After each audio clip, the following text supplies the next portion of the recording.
بہت شکریہ آپ سب دوستوں کی آمد کا. آپ سب کی خدمت میں آداب عرض ہے. ہمارا جو سیشن کا ٹائٹل ہے وہ آپ کے سامنے ہے. جرنلزم اور لٹریچر کے بیچ کا جو ڈسکنیکٹ ہے وہ اس سیشن کے اندر اس کو ڈسکشن ہوگی. بہت امپورٹنٹ ٹائٹل ہی آپ کو بتا رہا ہوگا کہ کتنا امپورٹنٹ ہمارا یہ ٹائٹل ہے اور اس کے اوپر ہماری ڈیبیٹ ہونے والی ہے. مہمان ہمارے ساتھ 4 ہیں. عامر غوری صاحب ہمیں اٹینڈ کرنے والے ہیں اور ٹائم ہمارے پاس صرف اور صرف 1 گھنٹہ ہے. اس میں 45 منٹ ان کے ساتھ ہم نے لگے رہنا ہے آپس میں, پھر اس کے بعد 15 منٹ کے لیے اس طرف بھی آنا ہے. تو ہم میرا خیال ہے کہ فوری طور پہ اسٹارٹ کرتے ہیں. ہمارے پاس اس موضوع پہ بات کرنے کے لیے عمار عزیز ہیں, جو کہ آپ جانتے ہیں کہ ایک globally recognised documentary filmmaker ہیں, اور اس سے بھی زیادہ ہمارے لیے خوبصورت اور حسین حوالہ ان کا یہ ہے کہ وہ شاعر ہیں, اور شاعری بھی وہ اردو اور انگریزی دونوں زبانوں میں کرتے ہیں اور برابر کی کرتے ہیں. آپ کا بہت شکریہ کہ آپ نے ہمیں جوائن کیا. آسمہ شرازی صاحبہ ہمارے ساتھ ہیں. آسانی ان کے ہونے سے یہ ہے کہ ان کو تعارف کرانے کی کوئی ضرورت نہیں پڑے گی, لیکن پھر بھی جب پاکستان میں آپ جانتے ہیں کہ جب پرائیویٹ میڈیا کی بھی ابھی بھرمار نہیں ہوئی تھی تو تب سے وہ پی ٹی وی کے ساتھ مل کے وہ کام کر رہی تھی پاکستان میں. اور اس کے بعد کے زمانے میں اگر ٹاپ 7 سے لے کے اگر 10 تک کی کوئی میڈیا ہاؤسز اگر آپ اس کی رینکنگ کریں تو شاید کوئی بھی ایسا کوئی چینل نہیں ہوگا ٹاپ 7 to 10 میں کہ جس میں آسمہ شرازی نے بطور جرنلسٹ بطور اینکر اس کے ساتھ کام نہ کیا ہو. بی بی سی کے لیے لکھتی ہیں, اور یہ کہنا بھی میں ضروری سمجھتا ہوں کہ پچھلے 10-15 سالوں میں جب پاکستان میں سیاسی اور صحافتی گہما گہمی اور مارا ماری بہت ہی زیادہ تھی, اس دوران ایک بڑی کلاسیکل پیٹریارکل سوسائٹی کے اندر آسمہ شرازی نے اپنا ایک غیر مقبول بیانیہ اور اپنا نیریٹو انہوں نے جس تدبر کے ساتھ اور جس حوصلے کے ساتھ اور ٹھہراؤ کے ساتھ انہوں نے کمیونیکیٹ کیا اپنی آڈینس تک, وہ میرا خیال ہے کہ بہت قابل قدر بات ہے. حارث خلیق صاحب ہمارے ساتھ ہیں. دانشور ہیں, ادیب ہیں, محقق ہیں. عمار عزیز کی طرح حارث صاحب بھی دونوں ہی زبانوں میں شاعری کرتے ہیں, اردو میں بھی انگریزی میں بھی. 10 یا میرا خیال ہے اس سے بھی زیادہ کتابوں کے مصنف ہیں. ہیومن رائٹس پاکستان ایکٹیوسٹ بھی ہیں. Human rights Pakistan commission Pakistan کے آپ سیکرٹری جنرل بھی ہیں, اور غالب کے بھی ویسے طرفدار ہیں لیکن میر کے دیوانے زیادہ ہیں. آپ کا بھی بہت شکریہ کہ آپ ہمارے ساتھ یہاں پہ موجود ہیں. عامر غوری صاحب ہمیں تھوڑی دیر میں جوائن کریں گے. ان کا جی وہ آئے ہوئے, ان کو آئے ہوئے ویسے کافی ٹائم ہو گیا لیکن پہنچ جائیں گے. لیکن فی الحال ان کے نہ ہونے کا ہمیں اتنا فائدہ ہوگا کہ ان کے جو تعارف کرانے کے اوپر ٹائم لگے گا وہ بچ جائے گا. تو میرا خیال ہے کہ میں آسمہ آپ سے شروع کرتا ہوں.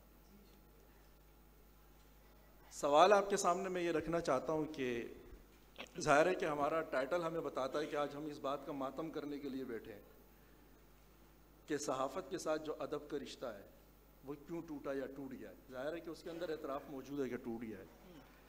سوال یہ ہے کہ بغیر لٹریچر کے آج کے جو صحافی ہے وہ آپ سے یہ سوال کرنا چاہتا ہے کہ جب بغیر لٹریچر کے کام چل رہا ہے, اشرافیہ کے قصیدے لکھے جا رہے ہیں, اور صحافی جو ہے وہ اپنی بساط میں رہ کے جتنا اس سے ہو سکتا ہے وہ اپنے سیاسی دھڑے کا موقف بیان کر رہا ہے, اس کی ترجمانی کر رہا ہے, اور یہ سب بغیر لٹریچر کے جب ہو رہا ہے تو کیا یہ ضروری ہے کہ آپ ہمیں شرمندہ کریں اس بات پہ یہ کہہ کے بار بار کہ آپ لٹریچر سے دور ہو گئے؟ کیوں ضروری ہے لٹریچر صحافت کے لیے؟ بہت بہت شکریہ فرنود آپ کا, جو آپ خود کسی تعارف کے محتاج نہیں ہیں, اور جتنے میرے ساتھ دوست بیٹھے ہیں سب لکھنے بولنے والے, اور سب سے بڑی بات یہ ہے کہ حرمت ہر حرف جو ہے اس کے قائل ہیں. تو میرا خیال ہے کہ جو آپ کا سوال ہے وہ حرمت حرف کے ساتھ ہی جڑا ہوا ہے. جب ہمیں یہ احساس ہو جائے کہ ہم جو بات کہہ رہے ہیں وہ کتنی اہم ہے, جب ہمیں احساس ہو جائے کہ ہمارے منہ سے نکلا ہوا ایک ایک لفظ جو ہے وہ کتنا اہم ہے اور کتنا اثر رکھتا ہے, تو شاید ہمیں یہ احساس ہو جائے گا کہ ہم لفظ کو, حرف کو اس کی جگہ کے اوپر بولیں. جہاں تک آپ نے یہ بات کہی کہ ادب سے تعلق نہیں رہا ہماری صحافت کا, اور ہم نے تو مطلب پڑھا جب کہ ہم نے جو پاکستان سے پہلے بننے سے پہلے بھی جو تھے ماشاءاللہ بڑے بڑے نام تھے, اور اخباروں کے ذریعے سے جس طرح سے ادب کا پرچار ہوا, اور بلکہ اگر پاکستان بننے سے پہلے دیکھیں تو ادب جو تھی وہ محتاج تھی اخبار کی. یعنی آپ اگر مولانا محمد علی جوہر کا دیکھیں, آپ حالی صاحب کا دیکھیں, آپ جتنے بھی لوگ آپ گزرے ہیں, مولانا ظفر علی خان ہیں, یا جتنے لوگ بڑے بڑے نام تھے, وہ سب کے سب اخباروں کے ذریعے سے ان کی ترویج ہوئی, ان کا اتنا تعلق بنا. مگر آپ اگر پھر اس کے بعد ہم نے اپنے پاکستان بننے کے بعد اگر آپ دیکھیں کہ فیض احمد فیض جیسے لوگ ہیں, پھر احمد ندیم قاسمی, یہ سب لکھنے بولنے والے جو کہ حالات حاضرہ کے حوالے سے اور صحافت سے ان کا تعلق جڑا رہا, جس کی وجہ سے جو حرف کی آبرو تھی وہ بھی رہی, صحافت کی آبرو بھی رہی. ایک طرف اتنے بڑے بڑے نام تھے. اب جب کہ آپ نے یہ سوال پوچھا کہ نہیں رہا اس طرح سے, یہ ڈسکنیکٹ ہوا ہے, تو میں یہ کہہ سکتی ہوں کہ اس کے بعد سے ایک بے ادب صحافت کا آغاز ہوتا ہے, ایک بدتمیز صحافت کا آغاز ہوتا ہے. اس کو اس طرح کہا جائے نا, الٹ ہے کہ ڈسکنیکٹ ہے تو وہ بے ادب صحافت. ادب اور صحافت کے بعد جب ادب نہیں رہا تو بے ادب صحافت ہو گئی. میں یہ نہیں کہہ رہی کہ بہت سارے لوگ نہیں ہیں, ابھی بھی لوگ جو ہیں وہ جڑے ہوئے ہیں لٹریچر کے ساتھ, ادب کے ساتھ, لفظ کے ساتھ, وہ شاعری کے ساتھ, افسانے کے ساتھ. اور اس کا تعلق اس قدر ضروری ہے جو آپ نے پوچھا کہ کیوں ضروری ہے, کیونکہ آپ کے اندر احساس ہی نہیں ہوگا جب تو آپ اس کو اپنے لفظوں میں کیسے پروئیں گے, وہ لفظ کیسے کہیں گے, آپ اس کو اجاگر کیسے کریں گے, آپ حالات حاضرہ کو ان لفظوں کے پیرائے میں کیسے لے کے جائیں گے جو لوگوں کے اندر احساس جو ہے وہ اس کو اجاگر کرے. مثلاً ہم آئین کی بات کرتے ہیں, ہم جمہوریت کی بات کرتے ہیں, ہم آزادی رائے کی بات کرتے ہیں, ہم اظہار کی بات کرتے ہیں, ہم احساس کی بات کرتے ہیں. اور جب یہ سب لفظ جو ہیں یہ ان کو جو پہناوا دیتا ہے, جن کو اظہار کا جو طریقہ اور سلیقہ دیتا ہے, وہ لٹریچر دیتا ہے, وہ ادب دیتا ہے. اگر ہم نے فیض کو نہیں پڑھا تو ہمیں کیا معلوم کہ جو ہے وہ کس طرح سے پاکستان کے اندر جو ہے وہ سیاست کو کس طرح سے جو ہے وہ اجاڑا گیا, یا جس طرح سے جمہوریت کا قتل ہوا, یا جس طرح سے اظہار جو ہے اس کو مارا گیا. تو اسی طرح سے اگر ہم نہیں پڑھتے, اقبال کو نہیں پڑھتے اس دور کے, تو ان کی شاعری کو ہم, وہ بھی اس وقت کے حالات اور اس کے تقاضے کے مطابق تھا. اگر ہم نہیں پڑھتے حالی کو تو ہمیں کیا پتہ کہ انہوں نے مرثیہ اور نوحہ مسلمانوں کا کس طرح سے لکھا مسدس کے اندر. تو میرا خیال ہے کہ یہ جو لٹریچر ہے یہ آپ کے احساس کو دو چند کر دیتا ہے. اگر آپ ہیومن رائٹس کے اوپر لکھ رہے ہیں, اگر آپ آزادی اظہار پہ لکھ رہے ہیں, اگر آپ مختلف مسائل, ایون ادبی عالمی مسائل جو ہیں, مثلا فلسطین کا مسئلہ ہے, میں کیسے لکھوں گی اگر میں نے محمود درویش کو نہیں پڑھا؟ میں کیسے لکھوں گی اگر میں نے فلسطین کے شعراء, ادیبوں اور یہاں تک کہ ان کے جو پینٹرز ہیں ان کے کام کو نہیں دیکھا؟ تو میرا خیال ہے کہ ادب کا جب سے صحافت سے نکلی اس کے بعد, آج کل دیکھیے نا, ہم لفظ کی بات کر رہے تھے کہ کچھ دن پہلے تک ٹیلی ویژن کے اوپر یہ ابھی بھی چل رہا ہے, اللہ کرے کہ کوئی تو اس کا کوڈ آف کنڈکٹ بنائے کہ وہ تو بڑھ گیا, وہ تو تن کے رکھ دو. اس طرح کے الفاظ ہم نے کبھی پہلے نہ سنے تھے نہ دیکھے تھے. اور اب کیوں اس کا استعمال ہو رہا ہے؟ کیونکہ یہ ہمارے معاشرے کا اور مزاج کا حصہ بن گیا ہے. ادب سے تعلق دور ہوا تو ہم نے ان لفظوں کو ایڈاپٹ کر لیا. یہی لفظ جو ہیں اب زبان زد عام ہے, اور لگتا ہے ایسے ہے کہ جیسے یہ درست الفاظ ہے, یہ غلط نہیں ہے, حالانکہ یہ غلط الفاظ ہے.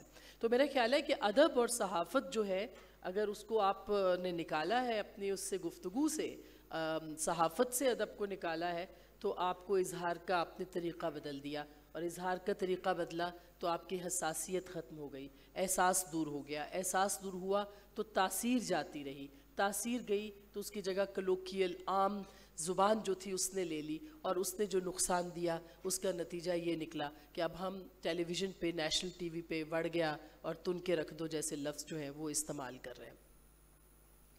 بہت شکریہ. بہت شکریہ. عاصمہ شیرازی صاحبہ کی بات کو آگے بڑھاتے ہوئے, وہیں سے سوال لیتے ہوئے, حارث خلیق صاحب آپ سے میرا سوال ہے کہ صحافی کا, محنت کش کا اور ادیب کا ایک رشتہ جو ہے وہ اس ملک میں یا کہیں بھی ہمیشہ محسوس کیا جاتا رہا ہے. سوال آپ سے یہ ہے کہ کیا آپ کو لگتا ہے, کیونکہ آپ پاکستان کی جو قدیم صحافت ہے وہ صرف نہ یہ کہ آپ کو وہ یاد ہے بلکہ آپ نے خود وہ آبزرو کی ہوئی آپ کے مشاہدے میں, آیا یہ جو رشتہ ہے یہ اب بھی آپ محسوس کرتے ہیں کہ موجود ہے؟ اگر ہے تو کہاں ہے, اگر نہیں ہے تو کہاں گیا؟ جی بہت بہت شکریہ فرنود. ایک بات تو آپ کے سوال کا جواب دینے سے پہلے میں عرض کروں کہ دیکھیے ایک انگریزی کی ترکیب میں استعمال کرتا ہوں کہ جو, اور وہ ایک ہمارے بڑے پرانے بزرگ صحافی ہوا کرتے تھے, ان کے میموارز کا نام بھی وہی ہے. ایس جی ایم بدر الدین صاحب ڈان سے وابستہ تھے, ان کے میموارز کا نام ہے ہسٹری ریٹن ان ہیسٹ. تو بنیادی طور پر صحافت جو ہے وہ تاریخ کا عجلت میں لکھا ہوا پہلی دستاویز ہوتی ہے. تو یہ اس کی بے انتہا اہمیت ہے. یعنی history written in heist is the basis for the proper discipline of history, جو کہ بعد میں لکھی جاتی ہے.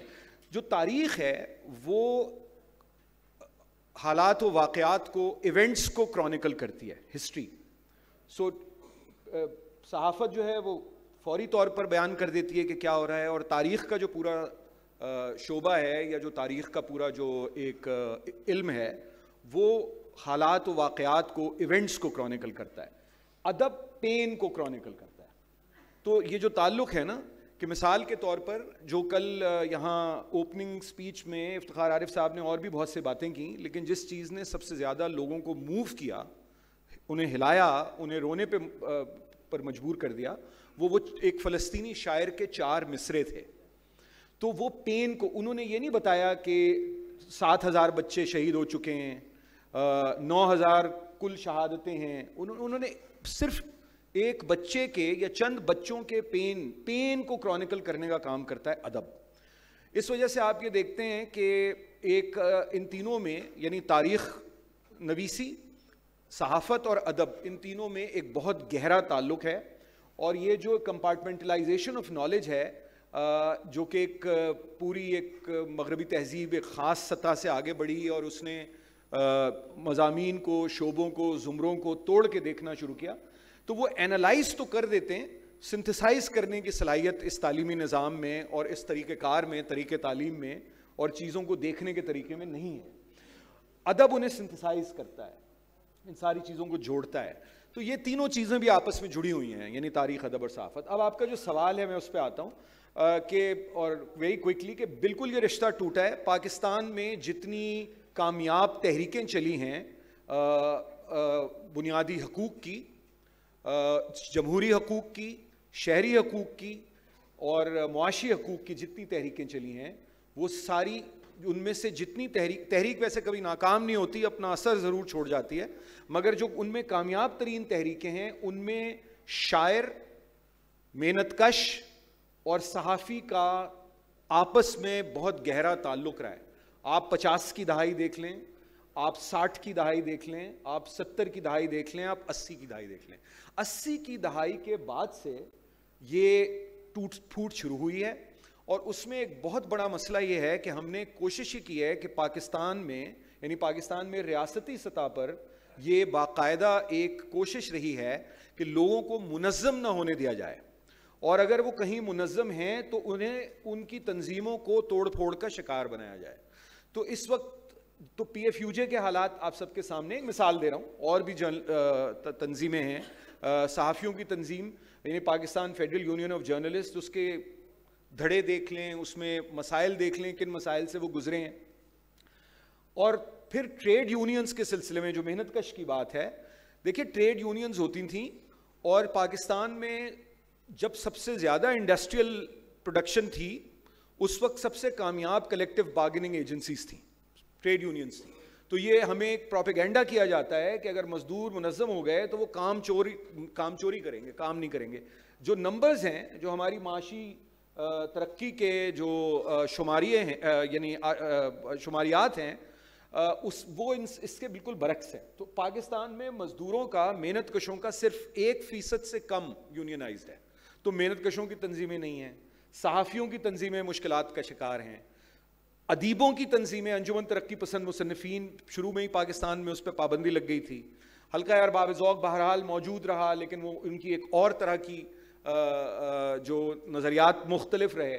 تو انجمن ترقی پسند مصنفین کے بعد عوامی ادبی انجمنیں بنی، وہ بھی نہیں رہیں. سندھی ادبی سنگت، پنجابی ادبی سنگت، پشتو ادبی سنگت، بہت ساری اس طرح کی تنظیمیں تھیں، ان کو بھی توڑ پھوڑ کا شکار آپ دیکھتے ہیں. مطلب صرف اس شہر میں 3 انجمن ترقی پسند مصنفین ہیں، اور اس کی کل آبادی کتنی ہے، اور اس میں پڑھنے لکھنے والے کتنے ہیں، اور اس میں کتنے ترقی پسند ہیں، وہ آپ اس کا اندازہ پہلے ہی آپ لگا سکتے ہیں. پاکستان کا دارالحکومت ہے تو اس میں کتنے ترقی پسند ہوں گے. تو 3 تنظیمیں ہیں. اس کے علاوہ مزید لاہور میں اسی طرح میں کو 5 لوگوں کو جانتا ہوں جو صدر ہونے کا دعویٰ کرتے ہیں لاہور کی انجمن کا. تو یہ صورتحال یہ نظر آتی ہے. تو ایک اس میں اب ہمیں یہ سوچنا چاہیے کہ یہ جو محنت کش کا، صحافی کا اور ادیب کا رشتہ جو ہے اسے قائم کیا جائے دوبارہ، کیونکہ آپ کی کوئی بھی حقوق کی تحریک، جمہوری آزادیوں کی تحریک ایک یعنی جڑ کے جب تک کوئی تحریکیں نہیں چلتی ہیں اور آپس میں تعلق پیدا نہیں ہوتا تو وہ کامیاب نہیں ہو سکتی. اور باقی جو پہلا سوال تھا آپ نے جو آسما سے کیا تھا، اس کا وہ جواب تو دے ہی چکی ہیں کہ جو صورتحال ہے وہ ہمارے سامنے ہے.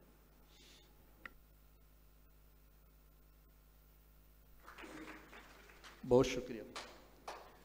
عمار صاحب، آپ شاعر بھی ہیں. آپ کی شاعری جب ہم پڑھتے ہیں تو اس میں مزاحمت کا اور چیزوں کو ایک خاص سیاسی نقطہ نظر کے ساتھ دیکھنے کا ایک آہنگ جو ہے وہ آپ کے یہاں موجود ہے. سوال آپ سے یہ ہے کہ یہ جو ابھی بات ہوئی ہے کہ ماضی میں محنت کش کا، صحافی کا، ادیب کا، ان کا آپس میں ایک تعلق رہا ہے، اس کے ضمن میں تحریکوں کا بھی ذکر ہوا ہے. کیا ہم ویسے ہی بیٹھ کے ان چیزوں کو فینٹیسائز کر رہے ہوتے ہیں یا ہم اس کو گلوریفائی کر رہے ہوتے ہیں؟ کیا کہیں ایسا تو نہیں ہے کہ آپ کا یہ رشتہ جو ہے وہ ایک صحافی کو سماج سدھارک بنانے میں، اس کو ایک غیر صحافی یانہ کردار ادا کرنے میں، مثلا آج کے پاکستان میں ٹھیک ہے ادب کا، ادیب کا اور صحافی کا رشتہ ٹوٹا ہوگا، لیکن سیاستدان کا اور صحافی کا رشتہ بہت مستحکم ہوا ہے آپس میں، بلکہ اب سمجھ میں نہیں آتا کہ اس میں صحافی کون سا والا ہے اور سیاستدان کون سا. تو آپ سے سوال میرا یہ ہے کہ کہیں ایسا تو نہیں ہے کہ یہ ہم غیر ضروری ربط قائم کر رہے ہیں آپس میں، چیزوں کو تحریکی بنا دیتے ہیں ادب کی بنیاد پہ، اور اگر یہ ضروری ہے تو کیوں ضروری؟ بہت شکریہ فرنود، بڑی اچھی گفتگو کی حارث صاحب نے بھی، آسما صاحبہ نے بھی. میرا خیال ہے سب سے پہلی بنیادی بات تو یہ ہے کہ ہمیں یہ دیکھنا ہوگا کہ ادب اور صحافت ان کا تاریخی طور پہ یہ دو ایک بالکل مختلف شعبے ہیں یا میڈیمز ہیں، اور ان کا کیا رول رہا ہے اور ان کے مقاصد کیا رہے ہیں. اب ان کے درمیان میں ایک رشتہ ضرور موجود رہا ہے، صرف ہمارے ہاں ہی نہیں، تمام زبانوں میں، تمام کلچرز میں ہمیں نظر آتا ہے. لیکن کیا وہ رشتہ ضروری بھی ہے یا نہیں ہے، ہمیں یہ بھی، اگر فرض کیجئے کہ صحافت جو ہے وہ اگر ہم یہ مان کے چلیں کہ صحافت کیا ہے، کہ وہ ایک صرف انفارمیشن دینے کا ذریعہ ہے. ادب کا کام انفارمیشن دینا نہیں ہے، اور ادب کی کوئی ایک ڈیفینیشن نہیں ہے. صحافت کو تو آپ کسی طرح سے ایک طرح سے ڈیفائن شاید کر سکتے ہیں کہ بھائی کوئی کسی بھی میڈیم میں انفارمیشن دینے کا نام صحافت ہے، لیکن ادب کوئی ایک مونولیتھ نہیں ہے، ایک اس کی ڈیفینیشن نہیں ہے. کسی کے لیے، جس طرح مجھے وہ ایک فرانسیسی ادیب البرٹ کامو کی بات یاد آ رہی ہے کہ وہ کہتا ہے کہ ادب ایسا جھوٹ ہے جسے بول کے ہم سچ بیان کرتے ہیں، کہ fiction is a lie through which we tell the truth. اور یہاں پھر دوسری طرف ہمیں ہکسلی کی بات یاد آتی ہے کہ ہر شخص کی جو ذاتی یادیں ہیں وہ اس کا ذاتی ادب ہے، یعنی اس کے لیے لکھنا اس کے لیے ضروری نہیں. ہر شخص کے اندر ایک جہنم موجود ہے. تو یہ لیکن ہمارے ہاں بہرحال ایک یہ رشتہ تاریخی طور پہ اس لیے بھی موجود رہا کہ ترقی پسند تحریک کا اس میں ایک بڑا ایک اہم کردار رہا، اور اس کی ایک وجہ یہ تھی کہ یہ جب ظاہر ہے کہ انقلاب روس ہوا 1917 میں، تو اس وقت اس کے بعد ایک کوشش کی گئی، اور باقی معاشروں میں بھی جب اس کے انفلوئنسز ہوئے تو ایک کوشش کی گئی کہ کرافٹ کو آرٹ سے جو ہے نا اس کی ایک سیپریشن ختم کی جائے. مطلب ان کا ماننا یہ تھا کہ یہ قلم کے مزدور سبھی ہیں، چاہے وہ فکشنل ادیب ہیں یعنی لٹریری رائٹرز ہیں چاہے وہ جرنلسٹک رائٹرز ہیں، یہ سب مزدور ہیں. تو یہ بات ہمیں تو اسی کا اثر جب ہندوستان میں ہمیں نظر آتا ہے ترقی پسند تحریک کا، یہی وجہ ہے کہ جتنے آپ کے یہ شاعر ادیب بڑے گزرے ہیں ہمارے ترقی پسند تحریک کے، ان سب کا کسی نہ کسی ایک ادبی اخبار سے کسی نہ کسی ادبی ان کا حوالہ موجود ہے. ان کی ڈے جابس بھی تھیں، یہ کوئی اتفاق نہیں ہے، یہ ایک اس کے پیچھے ایک ریزن بھی تھی. یہ لوگ جو تھے ادب کو ایک خاص مقصد کے لیے دیکھ رہے تھے، ایک خاص نظریے کے تحت دیکھ رہے تھے. اس زمانے کے مسائل ایک سے تھے، ان مسائل کا حل جو تھا ان کی نظر میں ایک سا تھا، اور اس لیے پھر ان کا کئی دفعہ لب و لہجہ بھی ایک سا نظر آتا ہے. کیفی اعظمی، فیض، ساحر، ان کی جب آپ شاعری پڑھتے ہیں تو کئی دفعہ آپ کو اگر آپ کو اس سے اتنے فیملیئر نہ ہوں تو آپ کے لیے یہ ڈفرینشیٹ کرنا مشکل ہو جاتا ہے کہ یہ شاید یہ کیفی کا شعر ہے یا یہ ساحر کا شعر ہے یا فیض کا ہے. ان کا لہجہ بھی ایک جیسا ہے، وہ مسائل بھی ایک جیسے ہیں، ان کے کنسرنز بھی ایک جیسے ہیں. لیکن اب ہم تھوڑا آگے بڑھتے ہیں جہاں پر اب کیونکہ ظاہر ہے میرا خود بھی تعلق رہا ہے ایک زمانے میں سیاسی تحریکوں کے ساتھ، اور وہ سارا میں اتنا ایکٹیو نہیں ہوں، لیکن مقصد یہ ہے کہ ادب جو ہے وہ اس کی ایک انڈیپینڈنٹ جرنی ہے، اور اس کا ایک اپنا اس کے کنسرنز علیحدہ ہیں. وہ ایک ان نون اور ان سین کو بیان کرنے کا وہ جو امپاسبلٹی ہے نا، وہ جو ایک جو خود کلامی ہے، وہ صحافت میں وہ نہیں ہے. دیکھیں صحافت کے اندر، اور میں کسی طرح سے بھی انڈرمائن نہیں کر رہا، میں خود بھی ڈاکیومنٹری فلم میکر بھی ہوں، اور وہ کہیں ایک بیچ کی چیز ہے. ڈاکیومنٹری فلم میکنگ وہ کچھ آرٹ بھی ہے، کچھ وہ جرنلسٹک ورک بھی ہے. لیکن وہ جو خود کلامی ہے نا، جس طرح مجھے ایسی جان کا وہ شعر یاد آ رہا ہے کہ ایک ہی مژدہ صبح لاتی ہے، دھوپ آنگن میں پھیل جاتی ہے، آپ اپنے سے ہم سخن رہنا، آپ اپنے سے ہم سخن رہنا، ہم نشیں سانس پھول جاتی ہے. جو خود کلامی ہے نا، خود سے جو ہم سخن رہنے کا کرب ہے، وہ بہرحال صرف ادیب اور شاعر کو ہی حاصل ہے، وہ صحافی کو نہیں ہے، اور خدا کرے ہو بھی نہ، ورنہ پھر باقی کام رہ جائیں گے. تو بس یہی باتیں ہیں چند، اور باقی I don't know if I answered your question, لیکن بس ایسے ہی. بہت شکریہ، بہت شکریہ. بس یہی باتیں کرتے رہیں آپ، پیاری پیاری اچھی اچھی. عامر غوری صاحب نے ہمیں جوائن کر لیا ہے، اور ہمارے سینئر جرنلسٹ ہیں، بلکہ اگر کہا جائے کہ ہماری صحافت میں ہماری صحافت میں کچھ لوگ ایسے ہیں کہ جو کہ اساتذہ کی، ٹیچرز کی، مینٹور کی حیثیت رکھتے ہیں. Aamir Ghauri is one of them. اور نہ صرف یہ کہ پاکستان کے مقامی ٹی وی چینلز کے ساتھ، اخبارات کے ساتھ، بلکہ international T V channels, international magazines کے ساتھ اور براڈ کاسٹ کمپنیز کے ساتھ ان کا تعلق رہا ہے. ابھی بھی وہ باقاعدہ وقتی طور پہ صحافت سے وابستہ ہیں، بلکہ ان کو یہ بھی ہے کہ بین الاقوامی جامعات میں ایز وزٹنگ لیکچرر ان کو گفتگو کرنے کا موقع بھی ملتا ہے صحافت و سیاست کے حوالے سے.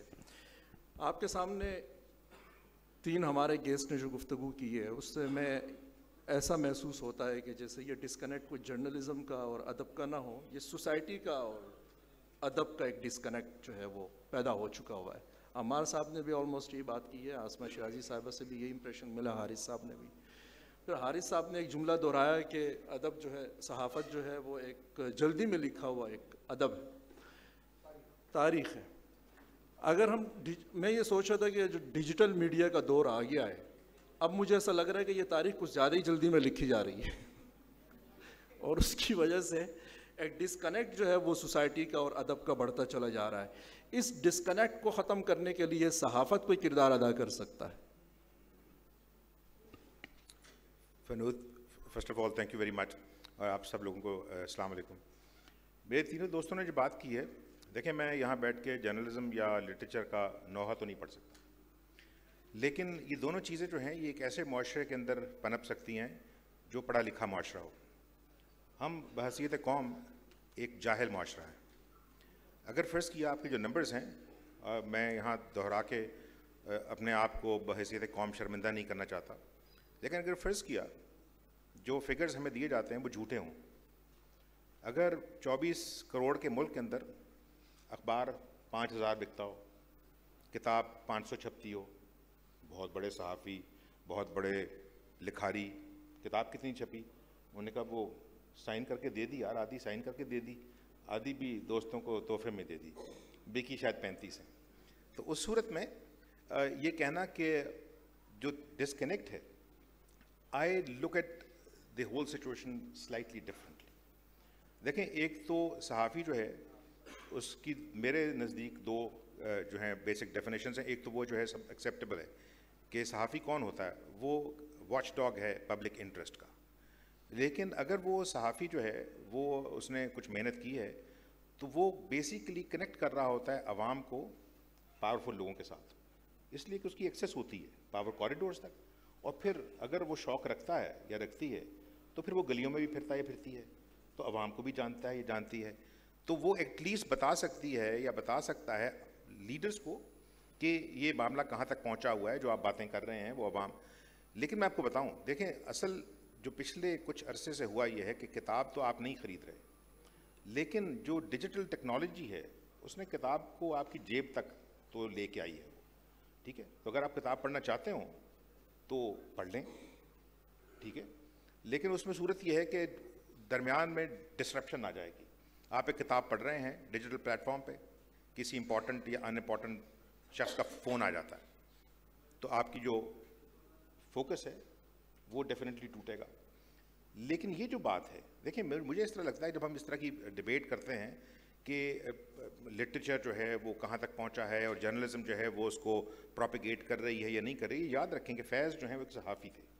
ٹھیک ہے, تو فرض کیا انہوں نے جتنی دنیا دیکھی, جتنا نالج گین کیا, اس کے بعد انہوں نے سوچا کہ مجھے زبان بھی آتی ہے اور ایک سے زیادہ زبانیں بولتا ہوں میں, تو میں مختلف زبانوں کے اندر جو کچھ میں نے دیکھا ہے اس کو میں بیان کر دیتا ہوں. ٹھیک ہے نا, اس سے زیادہ انہوں نے کچھ نہیں کیا. اس میں صرف جو دیکھا ہے اس میں انہوں نے اپنی جو سوچ ہے اور اپنے جو جذبات ہیں وہ مکس کر دیے ہیں. اب اگر ہم لوگ وہ نہیں کر رہے تو یہ ہمارا قصور ہے.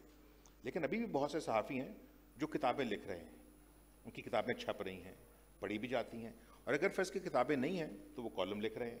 تو جس طرح حارث کہہ رہے تھے نا کہ ہم صرف تاریخ جو ہے اس کو رقم نہیں کر رہے ہیسٹ میں, ہم ہیسٹ میں ایوری ڈے باقی چیزیں بھی لکھ رہے ہیں, اپنے آپ کو بھی بیان کر رہے ہیں, اور پھر ایک سے زیادہ پلیٹ فارمز پہ کر رہے ہیں. ہم لکھ بھی رہے ہیں, ہم بول بھی رہے ہیں, ہم اس کو ویژول طریقے سے ریکارڈ بھی کر رہے ہیں, ہم وہ بھی ڈسپلے کر رہے ہیں. تو وہ جو آپ کے سوال کا جواب ہے, دیکھیں ڈسکنیکٹ نہیں ہے.